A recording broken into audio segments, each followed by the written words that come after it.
Hai kita orang Sarawak, kami Hanim dan hari tu kami nak berkongsi tentang 3S hadapi banjir sebelum, semasa dan selepas. Jadi kita semua tahu, banjir merupakan bencana utama negara yang memerlukan tindakan pantas dan teratur.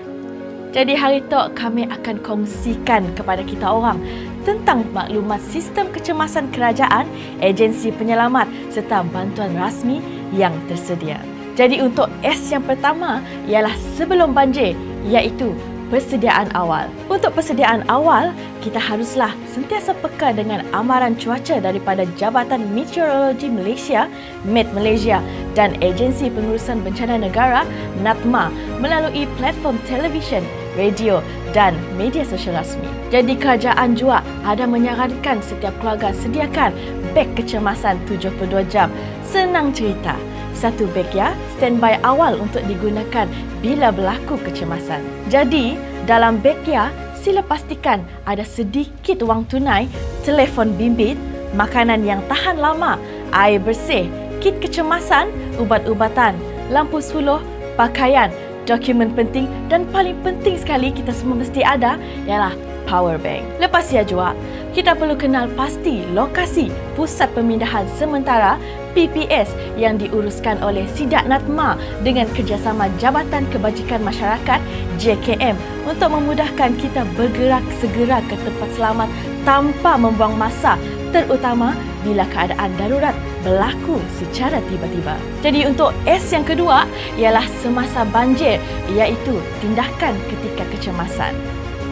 Jadi mun kita orang nanggap paras air sudah mula naik, kita orang jangan campur angin.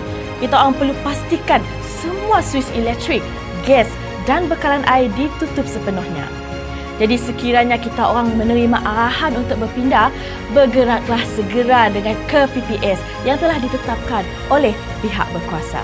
Jadi sekiranya berlaku kecemasan, kita orang boleh call terus ke 999 atau gunakan aplikasi SaveMe 999 untuk menghantar laporan lokasi tepat kepada Sidak Agensi Penyelamat. Jadi semasa berada di PPS, patuhilah arahan petugas DISIA untuk keselamatan bersama. Jangan bagi tolok ke rumah selagi pihak berkuasa belum mengesahkan bahawa keadaan benar-benar selamat. Jadi untuk S yang terakhir pula, selepas banjir, iaitu langkah pemulihan. Sekiranya pihak berkuasa sudah membenarkan kita orang untuk pulang ke rumah masing-masing, perkara pertama yang perlu kita orang pola ialah cek dulu struktur bangunan dan elakkan daripada menghidupkan apa-apa peralatan elektrik yang masih basah. Jadi semasa kita orang mula kerja pembersihannya, pastikan kita orang gunakan sarung tangan dan kasut getah untuk melindungi gigi kita orang daripada sebarang pencemaran. Jom kami kongsikan apa je bantuan daripada pihak kerajaannya. Antara bantuan yang disediakan oleh kerajaan dan agensi termasuklah bantuan wang ihsan BWI sebanyak RM1,000 bagi setiap ketua isi rumah, bantuan barangan asas kedak kit kebersihan, makanan, kit keluarga dan peralatan sekolah juga disediakan bagi membantu mereka yang terkesan. Jadi wak imah kita sudah berada di fasa selepas banjir, jangan kita orang sik berjaga-jaga, kata orang kena risiko banjir susulan mudah nak berlaku tiba-tiba. Jadi kita orang haruslah mengikuti perkembangan terkini melalui saluran rasmi kerajaan. Jangan mudah terpengaruh dengan berita palsu atau maklumat yang si sahih.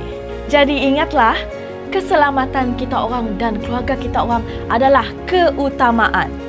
Pastikan kita orang sentiasa bersedia ikut panduan keselamatan sebelum, semasa dan selepas banjir yang telah disediakan oleh pihak berkuasa.